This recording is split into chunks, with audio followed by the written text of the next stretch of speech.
Research methodology and medical statistic, ये हमारा syllabus है 4th प्रोफेशनल में। और इसमें 50 नंबर का आपका रिसर्च मेथोडोलॉजी है। रिसर्च की आवश्यकता क्या है? पहले ही ऐसा नहीं होता था हम लोग के सब मेरे सिलेबस में ऐसा कुछ नहीं था। जब एमडी फर्स्ट ईयर में गए तो हम लोग रिसर्च पढ़ना शुरू किए, और रिसर्च पढ़ना शुरू किए तो ये समझ नहीं आता था पढ़ क्यों रहे हैं, मतलब रेजिस्टेंस होता था। लेकिन आज के समय में बिना रिसर्च के काम नहीं चलेगा। आप्तोपदेश अपनी जगह है, आप्तोपदेश पे रिजिड रहना और प्रत्यक्ष को और युक्ति को एकदम नज़रअंदाज करना, ऐसा शास्त्रों में नहीं लिखा है। उन्होंने बोला कि अगर आप ज्ञानी जन हैं तो आपको आप्तोपदेश की ज़रूरत नहीं है, अब प्रत्यक्ष अनुमान से काम चलाइए। लेकिन अगर आप अज्ञानी हैं तो आप्तोपदेश की ज़रूरत है। तो आज के समय में कौन अपने आप को अज्ञानी समझता है? सबको चाहिए प्रत्यक्ष दिखाइए। आप्तोपदेश की बात छोड़िए, टेक्स्ट में लिखा है सो लिखा है, ये प्रूफ है कि नहीं प्रूफ है। इसलिए और हम लोग ग्लोबलाइज हो रहे हैं, जितनी जैसे ग्लोबलाइज हो रहे हैं, अब हम लोग को क्या चाहिए? एविडेंस बेस्ड मेडिसिन चाहिए, एविडेंस बेस्ड प्रोटोकॉल चाहिए हम लोग को पूरा। इसलिए रिसर्च की ज़रूरत है। कई सारी बातें जो है उस समय प्रासंगिक थी, इस समय प्रासंगिक नहीं है। कई सारी औषधियाँ उस समय प्रेजेंट होती थी, अब विलुप्त हो चुकी हैं। तो उन औषधियों की प्रेजेंस को आज प्रासंगिकता में तो देखना पड़ेगा ना। जीएम फूड आ गया है, जेनेटिक मॉडिफाइड फूड का नेचर आपने चेंज कर दिया, क्लाइमेट चेंज कर दिया। जब सब कुछ चेंज हो गया तो जो आचार्य काल में या वैदिक काल में जो औषधियों के गुण लिखे थे वो आज भी मिल रहे हैं कि नहीं मिल रहे हैं? इसको चेक तो करना पड़ेगा ना। और आप ऊपर से यूरोपियन में कंट्रीज में वेस्ट में ले जाना चाहते हैं, तो वहाँ जब ले जाना चाहते हैं तो वो तो बिना एविडेंस के तो मानेंगे नहीं। और पूरे वर्ल्ड को अगर आयुर्वेद अपनाना है तो बिना एविडेंस के संभव नहीं है। उसके लिए हमको रिसर्च करना पड़ेगा और स्टैटिक्स पे जाना पड़ेगा। इसलिए हम लोग का साइंटिफिक माइंड हो, रिसर्च बेस्ड माइंड हो, ऐसी थिंकिंग, रैशनल थिंकिंग हो हमारी। ठीक, वो तो ठीक है कि हमारे भगवान ऐसे हैं, हमारे देवता ऐसे हैं, मुझे आस्था है, ऋषियों ने ऐसा कहा है, सब ओके है, सब मान रहे हैं। लेकिन उन्होंने जो हाइपोथेसिस दी है या फिर जो स्टेटमेंट दिया है उसको एक बार आप जो है क्रॉस चेक कर लीजिए। तो कैसे करेंगे? जब आपका साइंटिफिक टेम्परामेंट होगा तब ना करेंगे। इसलिए आपको रिसर्च मेथोडोलॉजी और मेडिकल स्टैटिस्टिक इंट्रोड्यूस किया गया है। कोई सिलेबस नहीं है, कुछ नहीं, बहुत ईजी सिलेबस है, मतलब 20 दिन से ज़्यादा का है ही नहीं। लेकिन इसमें जब आप एमडी वगैरह करेंगे तो ये पूरा फुल फ्लेज मिलेगा। अब आपका जो सिलेबस पॉइंट है वो क्या कह रहा है? Brief historical background of research in Ayurveda and contemporary medical science, यानी कि जो साथ में समन्वय में जो दूसरी पद्धति चल रही है उसमें क्या कहते हैं। कुल मिला के मेडिकल साइंस जो चाहती है उसमें हम लोग को अपने सिद्धांतों को फिट करना। Evidence of researches in Ayurvedic classics, तो क्या हम पहली बार रिसर्च करने जा रहे हैं क्या? ऐसा नहीं है। तो अब हमें उसको सारे रेफरेंसेस ढूंढने पड़ेंगे कि हम लोग का साइंटिफिक टेम्परामेंट शुरू से रहा है। ऋषि मुनि हमेशा रिसर्च की बात करते हैं, तो पहले हम उसका बैकग्राउंड समझ जाएंगे तो हमें ये समझ में आ जाएगी बिल्कुल नई बात नहीं है। हाँ, पृष्ठभूमि हमें उसकी समझनी है। अब सबसे पहला जो टॉपिक आता है वो आता है आयुर्वेद में अनुसंधान की ऐतिहासिक पृष्ठभूमि, या हिस्टोरिकल एविडेंस कुछ है कि नहीं। तो सबसे पहले जो अनुसंधान शब्द आता है वो कहाँ से आता है? ज्ञान की खोज करना। ज्ञान की खोज करना ही अनुसंधान कहलाता है। इसी को हम लोग क्या बोलते हैं? विधिवत गवेषणा। गवेषणा अभी इंद्रियों से मिलता है, अभी आके और डिटेल होगा वो। आयुर्वेद की क्रमागत उन्नति के प्रारंभिक दौर में ही कई सिद्धांतों में बदलाव देखा गया है, ऐसा स्टेटमेंट है। तो जब हम देखते हैं कि कोई भी सिद्धांत जब बने हैं, जैसे रस वाला जो कॉन्सेप्ट है और अंग उत्पत्ति का कॉन्सेप्ट है, तो ऋषि मुनि जो अपनी बात रखते हैं फुल स्टेटमेंट के साथ बोलते हैं कि नहीं, रस तो 7 होते हैं। लेकिन आत्रेय जी बोला ना कि नहीं 7 नहीं है, खंडन करके सबका, 1 रस 2 रस 3 रस, ऐसा सबका खंडन करके बोला रस 6 होते हैं। तो ऐसा नहीं कि किसी ऋषि ने एक सिद्धांत दिया तो उसको सबने एक्सेप्ट ही कर लिया था। संभाषा के द्वारा उसको रिसर्च करके एक फिक्स स्टेटमेंट दिया कि नहीं इतना ही होता है। ठीक है, जैसे चरक ने वात पित्त का बताया, त्रिदोष सभी बताते हैं, लेकिन सुश्रुत ने वहीं अपना क्या किया कि रक्त को चतुर्थ दोष के रूप में माना, उसके आधार भी दिए कि मैं क्यों चतुर्थ दोष मान रहा हूँ, और फिर उसी चैप्टर के अंत में उन्होंने उसका खंडन भी कर दिया कि हम इन कारणों से रक्त को दुष्य ही मानेंगे, दोष नहीं मानते। तो जो ऋषि हैं वो खुद रिसर्च की भाषा में लिख रहे हैं, रिसर्च की भाषा में पढ़ रहे हैं, तो आप क्यों अंधभक्त होकर पढ़ रहे हैं? आप भी रिसर्च मेथोडोलॉजी के थ्रू ही जाइए। ठीक है। फिर आता है आयुर्वेद की संहिताएं ज्ञान की मान्यता की बात करती हैं और चिकित्सा में असल व अवसरवाद की सफलता को, ठीक है। ये श्लोक आता है, इसको पढ़ लेना। एकम शास्त्रम अधियानो न विद्यात शास्त्र निश्चयम तस्मात् बहुश्रुतम शास्त्रम विज्ञानी चिकित्सित का। कहने मतलब अगर आप एक ही पुस्तक को पढ़ते हैं और दूसरे शास्त्रों का अध्ययन नहीं करते हैं तो आपकी ज्ञान जो है बहुत सीमित है। हमें दूसरे शास्त्रों के बारे में पढ़ना चाहिए। दूसरे शास्त्र में आज के समय में क्या है, मॉडर्न पैथी है, उसके साथ वो क्या बोलते हैं, जैसे हमारा जो कॉन्सेप्ट है, ठीक है, पांडु हम पढ़ रहे हैं, ओके, लेकिन एनीमिया क्या कह रहा है, इसको भी हमको जानना है। उसके ट्रीटमेंट प्रोटोकॉल और हमारे ट्रीटमेंट प्रोटोकॉल में क्या बहुत अंतर है, या वो बिल्कुल अलग चीज़ कर रहे हैं और हम कुछ अलग कर रहे हैं। तो इसलिए हमको दूसरे शास्त्रों को, या लिखा है ना, तस्मात् बहुश्रुतम शास्त्रम विज्ञान्याज चिकित्सक, उन्हीं को चिकित्सक मानिए जो कई सारे शास्त्रों का अध्ययन किए गए हैं। यानी आयुर्वेद तो पढ़ना ही पढ़ना है, मॉडर्न भी पढ़िए, कुछ और पैथी में रुचि है, होम्योपैथी में रुचि है या यूनानी में रुचि है, तो उसको भी आप देखते पढ़ते चलिए, ताकि दूसरे शास्त्रों में क्या चल रहा है आपको पता चलता रहे, ठीक। अब आता है द्रव्यों के गुण कर्म निर्धारण की विधियाँ, नवीनतम औषधियों के योगों का निर्माण की विधियाँ, ये सब जो है आयुर्वेदिक ग्रंथों में उपलब्ध है। क्योंकि ज़्यादातर उन्होंने जैसे कोई अवलेह बताते हुए या कोई चीज़ बताते हुए उन्होंने पहले ही बोल रखा है कि आदि आदि ऐसे करके, मतलब इसी प्रकार अन्य भी चीज़ें आप बना लीजिए, ठीक है। इससे एक चीज़ तुम समझ सकते हो कि जैसे आयुर्वेद में जो अनुसंधान की परंपरा है वो पहले से बनी हुई है। अब आता है कि इसका रेफरेंस क्या है, कि आयुर्वेद के जो सिद्धांत दिए गए हैं वो सब रिसर्च बेस है। तो एक श्लोक आता है चरक विमान 8/37 का, ये आपको अच्छे से याद करना है। सिद्धांत मतलब कहता है प्रिंसिपल। सिद्धांतो नाम स्वयं परीक्षके बहुविधम परीक्षम हेतु भी साधित्वा स्थापित निर्णय। यानी सिद्धांत या प्रिंसिपल कौन होता है, वो वह कहलाता है जिसमें परीक्षके बहुविध परीक्षय, यानी जो उसमें जो रिसर्च कर स्कॉलर है या फिर जो रिसर्च करने वाला है कई प्रकार से उसकी परीक्षा करता है। हेतुओं यानी कि कारणों के द्वारा कई सारे रीजन्स निकाल करके उसको सिद्ध करता है, तब जाके वह एक निर्णय स्थापित करता है कि ये ऐसा है, ठीक। उसी को हम सिद्धांत मानते हैं। त्रिदोष सिद्धांत है, पंचमहाभूत सिद्धांत है, सप्त धातु में सिद्धांत में आती है, त्रिगुण सिद्धांत में आता है। क्यों? क्योंकि जब पंचमहाभूत की कल्पना, जैसे पदार्थ विज्ञान और पढ़े होगे तो हम लोग बोलते हैं ना कि पंचमहाभूत आकाश वायु जल पृथ्वी, छठे तत्व की कल्पना करके दिखाओ। छठा तत्व तो मिलता ही नहीं है, कोई समझ में नहीं आता, कितना भी हम फ्रीडम दे दें आपको, तर्क वितर्क कर लीजिए। तो वो ऑलरेडी इस्टेब्लिश्ड हैं। उसमें कैसे इस्टेब्लिश्ड हुए हैं, इसी श्लोक के रेफरेंस से, कि परीक्षक ने कई विधि परीक्षा करके हेतुओं के द्वारा उसको सिद्ध किया, हेतुओं के द्वारा उसको सिद्ध किया है। अगर आप सिद्ध नहीं कर पा रहे हैं तो फिर वो कैसा सिद्धांत है, या फिर केवल आप ही कर पाते हैं और फिर दोबारा किए तो नहीं हुआ। तो इसीलिए लिखा है बहुविध परीक्षा, कई प्रकार से परीक्षा करिए। 2+2 4 करना है तो 3+1 करके देखिए, डॉट मेथड से जोड़िए, लाइन मेथड से जोड़िए, हर तरह से उसको सिद्ध करिए। इति सिद्धम वाला जो कॉन्सेप्ट आता है, तो जब तक वो कई विधि से सिद्ध नहीं होगा वो सिद्धांत कैसे बनेगा। 2+2 4 होता है, अभी तो आप बोलते हो 2+2 4, ये तो नहीं सोचते कैसे आया है, क्योंकि सैद्धांतिक रूप से आपने उसको गुणनफल करके जोड़ घटाना करके देख लिया है कि 2+2 4 ही होता है। अगर आपको लगे कि 6 होता है तो बड़ी मेहनत करनी पड़ेगी, सिद्ध करना पड़ेगा, सिद्ध करिए उसको, 2+2 को रॉन्ग करिए।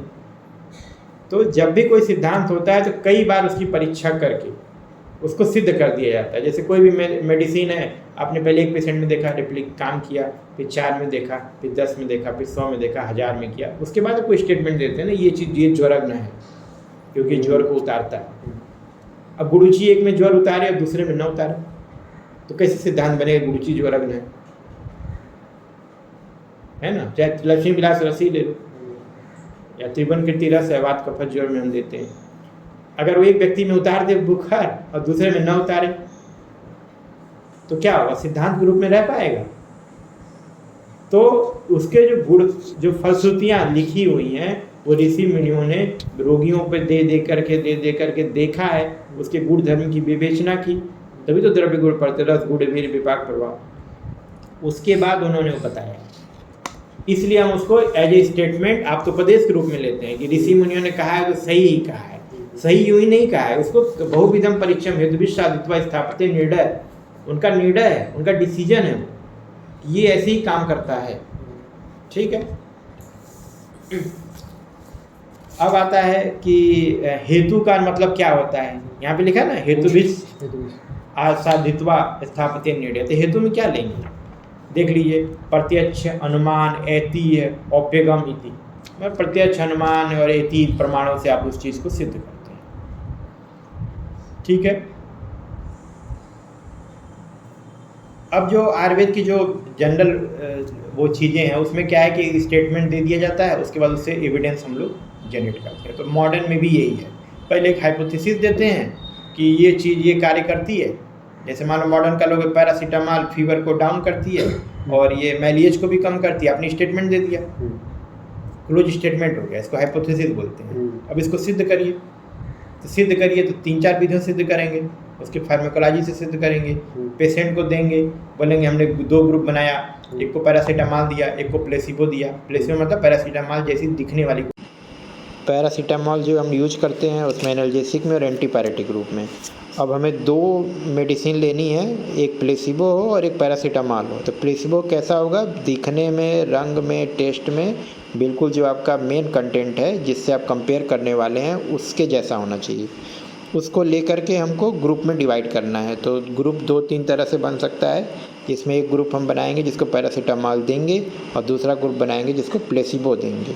उसमें देखो अगर ग्रुप ए है, ग्रुप बी है, हमने ग्रुप बी को प्लेसिबो दिया है तो अब उसमें बुखार उतरेगा जब ग्रुप ए का, तभी ना बोलोगे फीवर उतर गया है। अब ग्रुप ए का फीवर नहीं उतरा तो कैसे बोलोगे कि जो मेडिसिन ए है, जो कि ब्रैकेट में तुमको पता है, रिसर्चर को पता रहता है कि मैंने पैरासीटामॉल दिया है, तो वो ग्रुप एक स्टेटमेंट लास्ट में देता है कि पैरासीटामॉल जो है वो फीवर को इतना डाउन किया और मैलिएज में इतना रिलीव किया। हो सकता है न भी काम करे, हो सकता है न भी काम करे। तो उसमें क्या है कि जो भी स्टेटमेंट आएगा, आज जो आपकी हाइपोथेसिस हो सकता है रिजेक्ट हो सकती है। तो इसमें हम लोग 2 तरह का हाइपोथेसिस देते हैं, आगे मैं पढ़ाऊंगा। जैसे उसमें पहले बोलते हैं कि काम करती है, पैरासीटामॉल बुखार को कम करती है।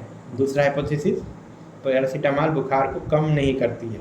ठीक, तो फिर दोनों पे रिसर्च करेंगे और लास्ट में बोलेंगे कि पहली हाइपोथेसिस जो है वो एक्सेप्ट हो गई, दूसरी हाइपोथेसिस रिजेक्ट हो गई। ठीक, जो जिसमें हमने बोला था काम नहीं करती। ये तो नॉन एग्जाम्पल लिया हूँ, ऐसा अननोन मेडिसिन को लेके आप कर सकते हैं। कैसे, जैसे ज्वरग्न होगा, पित्त शामक होगा, कषाय तिक्त मधुर उसका नेचर होना चाहिए। कषाय तिक्त मधुर की कोई औषधि मिल गई, स्टेटमेंट दे दीजिए ये ज्वरग्न है, ये त्वक वायवण में काम करेगा, ऐसा कुछ दे दीजिए जहाँ पे पित्त व्याधियाँ होती होंगी। उसके बाद उस पर रिसर्च करिए 2 ग्रुप बना करके, अगर काम कर गई तो अच्छा है, एक्सेप्ट कर लीजिए कि हाँ ये ज्वरग्न है, ये कुष्ठग्न है, ऐसा कार्य करती है। अगर पित्तग्न है, अगर नहीं किया तो फिर ऐसा स्टेटमेंट 2 या हाइपोथेसिस 2 हम एक्सेप्ट कर रहे हैं, 1 को रिजेक्ट कर रहे हैं। तो ये रिसर्च होता है। ठीक है। इसी तरह से आयुर्वेदिक, जैसे मॉडर्न का बता दिया पैरासीटामॉल से, इसे आयुर्वेदिक कोई भी रस औषधि उठाए, आप नहीं पहचान रहे हैं उसको कैसा है उसका, और उसको लेकर के यूज करिए और हाइपोथेसिस दीजिए। हाइपोथेसिस का आधार क्या होगा आपके, रस होगा, गुण होगा, वीर्य होगा, विपाक होगा, यही सब होगा ना, इसी आधार पे आप दीजिए उसको। तो रिसर्च ऐसे होता है, नहीं है औषधि का। फिर आता है कि अन्य चिकित्सा पद्धतियों में अनुसंधान होता है कि नहीं होता है, बिल्कुल होता है। जैसे देख लो होम्योपैथी में दिया है, वो हनीमैन ने किया था, वो भी MBBS थे, लेकिन उन्होंने अपनी पैथी में ही रिसर्च करते करते एक नई पैथी डेवलप कर दी। ठीक है।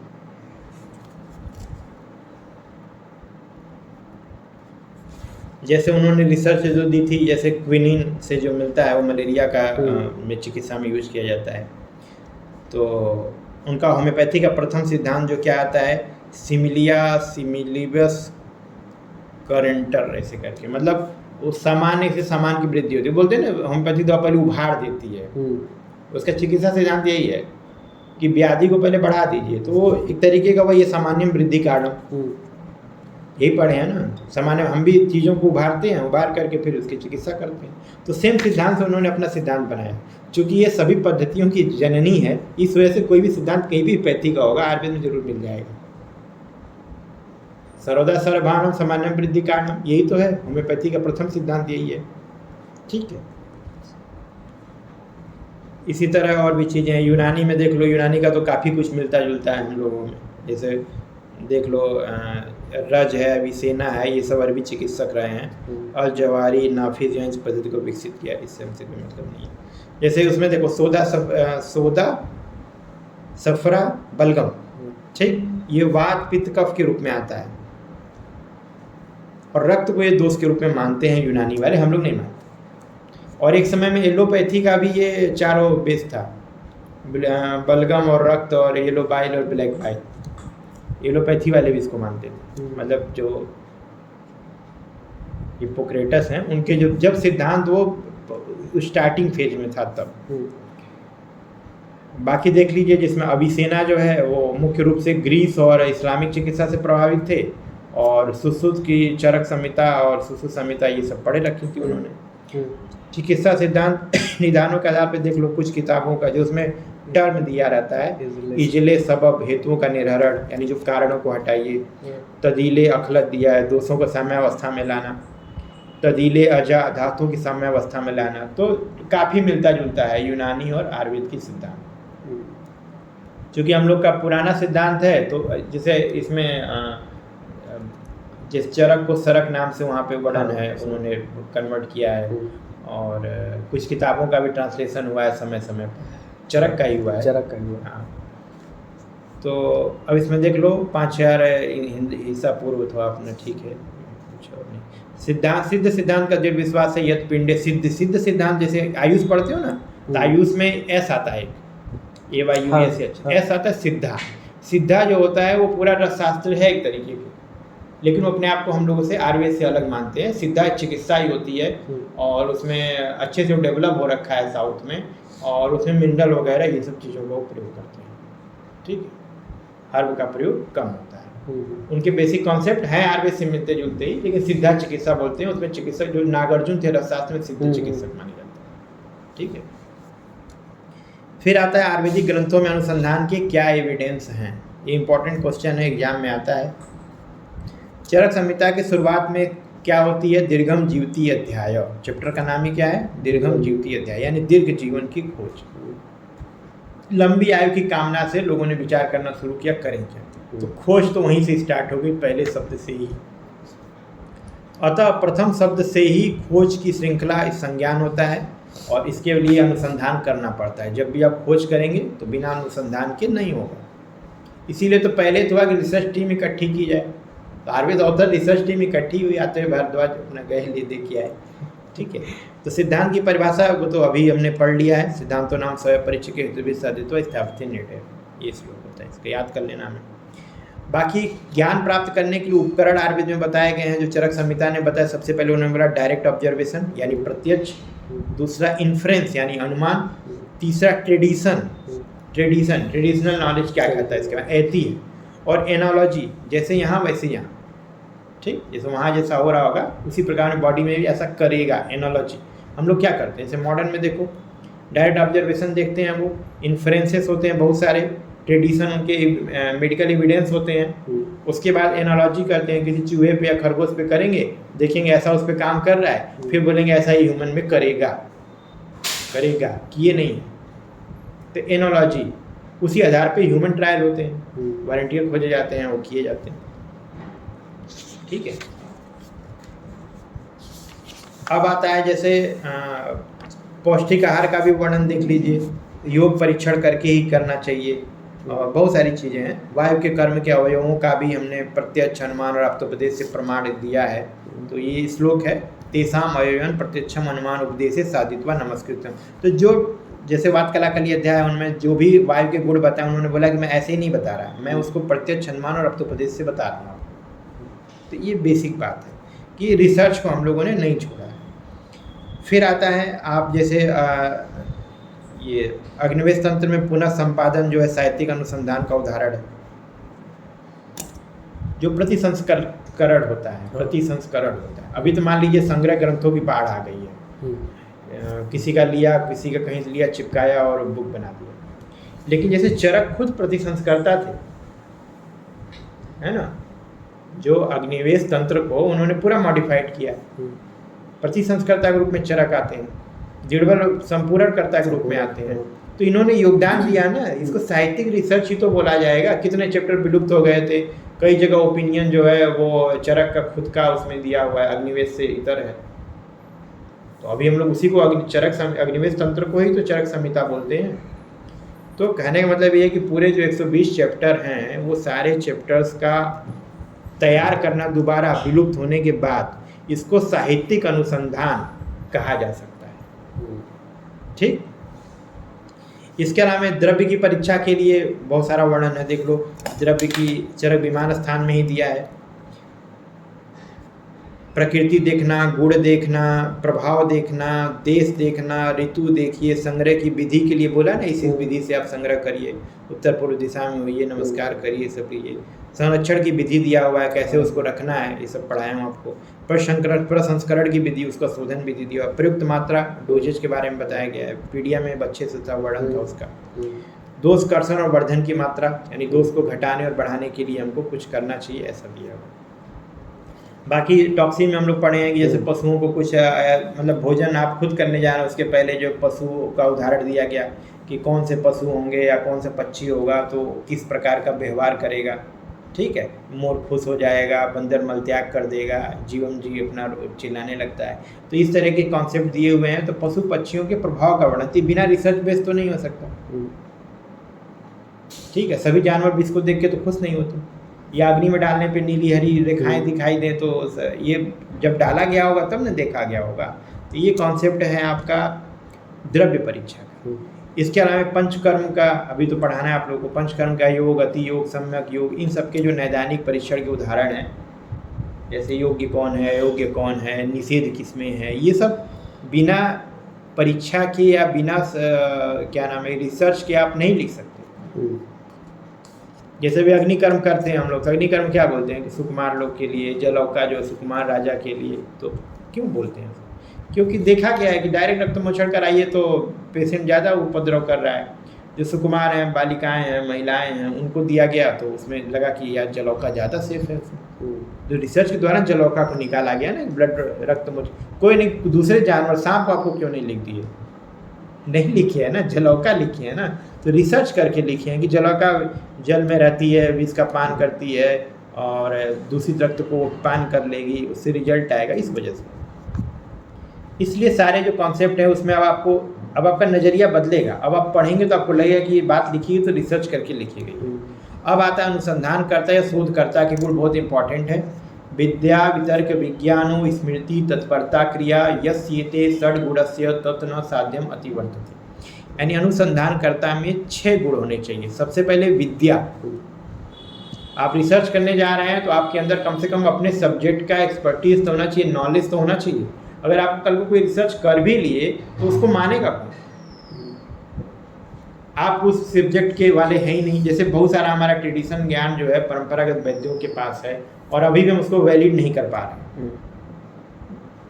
क्यों? क्योंकि उन्होंने पढ़ाई उस तरह से की नहीं, डिग्री ली नहीं, तो उनकी जो बात होती है कोई वैल्यू नहीं करता। ये हमारा नुकसान है। हम लोग को तो खैर ट्रेडिशनल वैल्यूज को हम लोग को देखना चाहिए और यूज भी करना चाहिए, या फिर उनको वैलिड करने के लिए एक नया प्रक्रिया रिसर्च विंग बना देना चाहिए कि जो उनके नॉलेज हैं उसको हम लोग रिसर्च। लेकिन वो सबसे बड़ी बात है वो शेयर करें। शेयर नहीं करते शेयर नहीं करते। कुछ लोग करते भी हैं, अब तो ठीक है, जमाना बदल गया। तो क्या आता है? विद्या, वितर्क, विज्ञानम। तो विद्या क्या है? ज्ञान के लिए। सबसे पहले आपको तो सब्जेक्ट का ज्ञान होना चाहिए, आप उसके एक्सपर्टीज हों, तब तो किसी सब्जेक्ट में। एक पहला स्कॉलर का क्वालिटी क्या होना चाहिए? उसके पास विद्या हो। इसके बाद क्या आता है? वितर्क। वितर्क का मतलब क्या होता है? समालोचनात्मक दृष्टिकोण। समालोचनात्मक दृष्टिकोण यानी कि आप जो कुछ देख रहे हैं उसमें आपका माइंड जो है डिबेटेबल हो।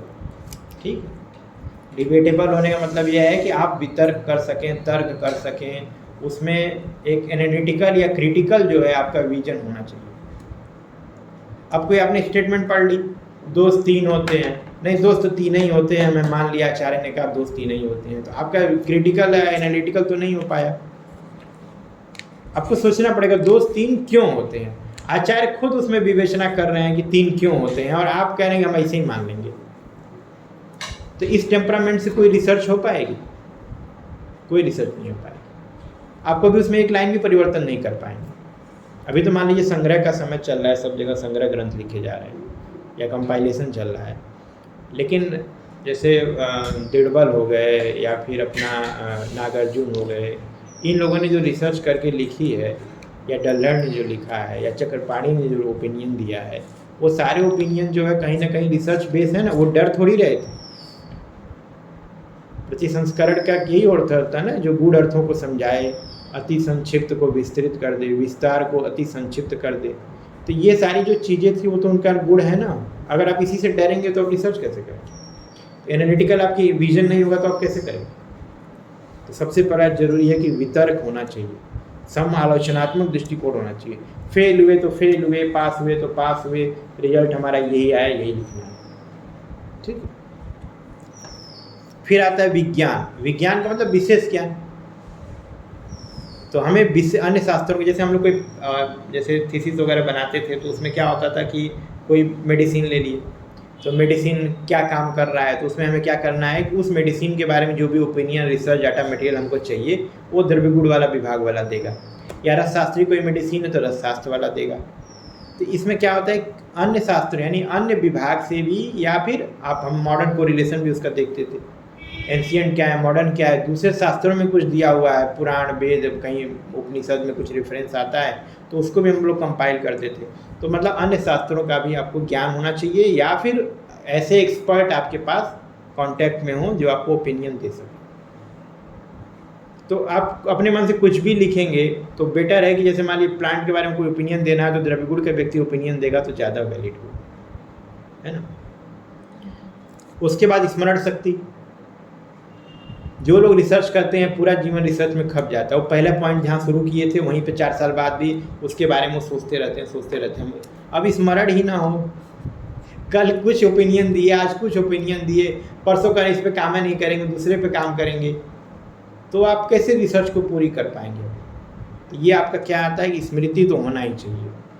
अब मान लीजिए आपको, अगर आपने पढ़ाई लिखाई की है, आपको कुछ याद ही नहीं है, रिसर्च पढ़ रहे हैं, कर रहे हैं, कोई गुण धर्म आ गया तो देख रहे हैं मुँह एक दूसरे का, अब क्या बताएं हम। कम से कम प्लांट के गुण अवगुण आपको पता होना चाहिए। अब तुरंत बोल सकते हैं ना, कार्य में सुगमता हो जाती है। कोई रिसर्च आप कर रहे हैं तो इसी, जिनके पास ज़्यादा नॉलेज रहता है वो लोग ज़्यादा इसमें अच्छा कर पाएंगे। फिर आता है तत्परता। तत्परता मीन्स यहाँ दक्षता से लिया गया है। तत्परता मीन्स कार्य करने का स्किल होना चाहिए आपके पास, ठीक है। अब आपको बोला गया कि एक प्लांट है, उसमें से कोई अल्कलाइड बाहर निकालना है, काढ़ा बनाना है, काढ़ा बनाने आ ही नहीं रहा। कोई बोला सोरस निकालना है, सोरस निकालने आता ही नहीं, तो कैसे होगा? तो कम से कम कार्य तो आना चाहिए ना। अभी तो नॉर्मल बता रहा हूँ जो आयुर्वेदिक, बाकी डिस्टिलेशन है, फर्मेंटेशन है, तमाम तरह की प्रक्रियाएं होती हैं, एडवांस आ गई हैं, फर्नेस में भी चेंजेज आ गए हैं, वो सब रिसर्च के कारण ही तो हुए। तो ये जो तत्परता है ये होना चाहिए, और साथ में दृढ़ता। क्रिया जो दिया है, क्रिया का मीन्स क्या होता है, दृढ़ता। दृढ़ता बहुत ज़रूरी है। आज रिसर्च करने गए और ख़राब रिजल्ट आ गया, तुरंत कोलैप्स कर गए, नहीं अब नहीं करेंगे, रिजल्ट खराब हो गया। कार्य में दृढ़ होना चाहिए। 12-12 साल, 20-20 साल, 25-25 साल लोग उस कार्य को करते हैं, ठीक है। मेरे एक रिलेटिव में से वो अपना पार्किंसन पे, उनका रिसर्च में कम से कम समझो 20 साल हो गया सुनते हुए कि पार्किंसन पे रिसर्च कर रहे हैं, ठीक है। वो भी कोई मॉलिक्यूल है, उसी पे लोग काम कर रहे हैं, 20 साल हो गए। और आयुर्वेद में स्थिति देखो क्या है कि कभी आज बोलेंगे आज कैंसर ठीक कर रहे हैं, कल बोलेंगे आज जो है हम कुछ और करना शुरू कर दिए। तो रिसर्च कहाँ है आपकी? एक बीमारी में एक कैंसर आप कोई ठीक कर रहे हैं, आपको नोबेल प्राइज तक मिलेगा, ऐसी क्या बात है? पूरी दुनिया फार्मा आपको खोज रही है, लेकिन आपको छोटे छोटे ऐड निकालने हैं। कोई लिकोडर्मा ठीक कर रहा है, कोई विटिलिगो पे लगा हुआ है, कोई कैंसर ठीक कर रहा है, कोई सीकेडी ठीक कर रहा है, कोई कुछ कर रहा है, मतलब फेक क्लेम कर करके आयुर्वेद को बदनाम करते हैं। अगर आप वास्तव में आप रिसर्चर हैं और करना चाहते हो तो आप एक ही बीमारी को लेकर के पूरे जीवन चलिए, जरूर आप कुछ न कुछ कर पाएंगे। लेकिन आप उछल कूद करते हैं, 6 महीने आप पीडियाट्रिशियन हो जाएंगे, 6 महीने बाद आप फिजिशियन हो जाएंगे, 6 महीने बाद आप गायनिकोलॉजिस्ट हो जाएंगे, 6 महीना फिर बीतेगा तो पता चलेगा डर्मा पे, स्किन पे काम कर रहे हैं, कुछ कुछ करते रहते हैं। अगर क्रिया नहीं है, दृढ़ता आपके अंदर नहीं है, तो आप रिसर्चर नहीं बन सकते। जैसे ही कोई मिल जाएगा, बोलेगा 2 दवा बता दिए स्किन का, कहेंगे अब मैं स्किन का प्रैक्टिस करूँगा, अब गंधर्व पंचतीर्थ से काम चलाऊँगा, है ना। एक मेडिसिन मिलते ही टेम्परामेंट चेंज हो जाता है। तो अब ये रिसर्चर का टेम्परामेंट है क्या? ये नहीं है, ये एक अवसरवादी का ट्रीटमेंट है, जो देखा जिस बीमारी की हवा चल रही है उसी में अपना हम काम कर रहे हैं। तो ये आपको विद्या, वितर्क, विज्ञान और स्मृति, तत्परता के लिए याद करना भी आसान है। 3 तो वी से हो जाता है, विद्या, वितर्क, विज्ञान, स्मृति, तत्परता, क्रिया। विद्या, वितर्क, विज्ञान, स्मृति ये हो गई, तत्परता, क्रिया, और 2 लोग को ऐड करो, 6 लोग। ये 6 गुण क्या होते हैं? अनुसंधानकर्ता या शोधकर्ता के गुण हैं। ये लॉन्ग में भी आ सकता है, शॉर्ट में भी आ सकता है, 2 लाइन में भी इसको लिख सकते हो, और चाहो तो 3, 4 पेज, 5 पेज, 8 पेज भी लिख सकते हो। मतलब इतना ये पोटेंशियल है इस शब्द में, जो आयुर्वेदिक में शोधकर्ता के 6 गुण बताए गए, 6 कैरेक्टर: विद्या, वितर्क, विज्ञान, स्मृति, तत्परता, क्रिया। ठीक, चलो अब हम पढ़ते हैं, मेन टॉपिक पे आते हैं। अनुसंधान या रिसर्च का परिचय क्या होता है? तो सबसे पहले तो ज़्यादातर टर्मिनोलॉजी देखी जाती है, कब क्या बना है। तो रिसर्च शब्द जो है वो 1577 में अंग्रेजी से उत्पन्न हुआ है। बीच में मध्य में फ्रांसीसी शब्द रिसर्ची आया है, ये याद कर लेना। और रिसर्ची को ही रिसर्चर शब्द वहाँ से आया है, जो खोजता है या बारीकी से खोज करना। क्रीचर शब्द भी आया था के बारे में जानने के लिए है। तो कुल मिला के देख लो शब्द की उत्पत्ति कैसे हुई। सर्कियर, रिसर्चर, फिर रिसर्च आ गया। तो ये जो चाहे सर्कियर लैटिन शब्द है, फिर रिसर्चर आया, फ्रांसीसी है, फिर रिसर्चर आया, स्पेलिंग सेम ही है। मध्य फ्रांसीसी संज्ञा दे दी गई, पहले क्रिया दिया गया था, संज्ञा दे दिया गया। फिर रिसर्च में क्या होता है, फिर अंग्रेजी शब्द आया जो 16वीं 17वीं शताब्दी के आसपास, जिसको रिसर्च शब्द बोलते हैं। और हम लोगों में आयुर्वेद में या वैदिक ये सभ्यता में अनुसंधान तो बहुत पुराना, अनुसंधान का। तो अनुसंधान किससे शब्द बनता है? ये तो अंग्रेजी का हमने पढ़ लिया, अब अनुसंधान को हम पढ़ेंगे कैसे। अनुसंधान प्लस ल्यूट प्रत्यय लगाने पर अनुसंधान बनता है। इसका मतलब होता है गवेषण, जांच, उद्देश्य या क्रमबद्ध योजना करना। ये क्या कहलाता है? आपका अनुसंधान। फिर आता है रिसर्च शब्द की परिभाषा। अनुसंधान में रचनात्मक कार्य शामिल है, जो कि व्यवस्थित आधार पर ज्ञान को बढ़ाने और नए अनुप्रयोगों को विकसित करने के लिए इस ज्ञान का उपयोग करते हैं। तो डिफिनीशन आप सीधे इंग्लिश वाली याद कर लेना चाहिए। Research comprises creative work undertaken on a systematic basis in order to increase the stock of knowledge and using this knowledge to devise the new application. ठीक, ये लाइन ऐसे याद कर लेना। It is used to establish or confirm fact, reaffirm the result of previous work, solve new problem, support theorem or develop new theory। तो research हम करेंगे किस फील्ड में कर सकते हैं? तो वही देख लीजिए, इसमें दिया कन्फर्म फैक्ट, इस्टेब्लिश और कन्फर्म फैक्ट। ऑलरेडी पता है कि मान लीजिए कि लक्ष्मी विलास रस है, हम प्रतिसाय में यूज करते हैं, ऑलरेडी इस्टेब्लिश। फिर से देख के देखा, प्रतिसाय के रोगी खोजा, सर्दी जुकाम वाले, उनको लक्ष्मी विलास दिया, देखा उसमें उसके लक्षणों में कितनी कमी आई। तो ये भी एक रिसर्च माना जाएगा, ऑलरेडी प्रूवन है, फिर भी आप उसको रिकन्फर्म कर रहे हैं। या फिर रिजल्ट आया हुआ है, हमें पता है कि ये ज्वरग्न है, हमने फिर से देखा कि ज्वरग्न है कि नहीं। ठीक है। या फिर कोई प्रीवियस वर्क है, पहले से हो रखा है, 20 साल पहले, 50 साल पहले, 100 साल पहले हो रखा है, दोबारा उसको वैलिडेट करना। क्योंकि जानकारी एक बार इस्टेब्लिश हो जाना बड़ी बात नहीं है, उसको वैलिडेट करना ज़रूरी है। क्योंकि वो जो रिसर्च आया है एक सर्कमस्टांसेस के बीच में आया है, एक खास तरह के इन्वायरमेंट के बीच में आया है, वो इन्वायरमेंट चेंज हो चुका है। तो दवा की एफिकेसी अभी भी वही होगी क्या? वो भी चेंज हो गई होगी। ठीक है, पहले ज्वार रोटी खाता था, अब गेहूँ की रोटी खाता है। ज्वार रोटी में जो दवा का रिजल्ट आता था उस समय जो औषधियाँ लेता था, अभी भी क्या वही आ रहा है? उसका डाइट पैटर्न चेंज हो, सब कुछ चेंज हो गया। तो हमें उसको रीवैलिडेट करना जरूरी है कि नहीं है? फिर से करिए, सॉल्व द न्यू प्रॉब्लम। ये तो पुराने वर्क हो गए, न्यू प्रॉब्लम आ गया, कोरोना आ गया था, बहुत सारी चीज़ें आ गई थी, उनको सॉल्व करना है, नए चैलेंजेज आए हैं, उसके लिए न्यू थ्योरी डेवलप कीजिए, उसके बाद फिर अपना उसको देखिए क्या रिजल्ट आता है। सपोर्ट द थ्योरम, कुछ थ्योरी बन चुकी है ऑलरेडी, उन थ्योरीज को फिर से प्रूव करने के लिए आप रिसर्च कर रहे हैं। ऑलरेडी इस्टेब्लिश्ड है, सब कुछ ओके है, लेकिन उसको सपोर्ट करने के लिए कि नहीं, वो जो बात कही गई थी 1000 साल पहले कि पंच महाभूत पाँच ही होते हैं, महाभूत पाँच ही होते हैं, ये बिल्कुल सही था, उसको फिर से वैलिडेट किए। कई विधि से पदार्थों के बारे में सोचा कि छठा तत्व हो सकता है क्या, या 5 में से ये 4 हो सकते हैं क्या, एक आध कम हो सकता है क्या, इसमें फिर से विचार किया उसको थ्योरी को सपोर्ट करने के लिए। तो ये ऐसा हो सकता है, या फिर न्यू थ्योरी डेवलप कर सकते हैं आपकी मर्जी। एक शोध परियोजना क्षेत्र के पिछले कार्य का विस्तार भी होता है। जैसे एक ने ला करके एक एंड पॉइंट पे छोड़ दिया, जैसे किसी ने बोला कि गुरुची जो है कटुतिक्त कषाय है, या फिर कोई पित्त शामक औषधि लेके उसके रसों की वर्णन कर दिया, लेकिन किसी व्याधि में उसने उसका प्रयोग नहीं किया। अब उसी रिसर्च को इनका बेस बना करके कि आपने ये रिसर्च किया था, कटुतिक्त कषाय मधुर अम्ल जो भी रस बताया था, और मैं अब इसी रस के आधार पे इस व्याधि में, कफज व्याधि में या पित्तज व्याधि में मैं इस ड्रग का यूज करने जा रहा हूँ। ये क्या बोलते हैं? रिसर्च का विस्तार करना। ऑलरेडी पहले से इस्टेब्लिश एक रिपोर्ट थी आपके पास, आपने उस रिपोर्ट को वापस जो है आगे बढ़ा दिया, रेफरेंस आपकी बनाया हुआ मेडिसिन ले लिया।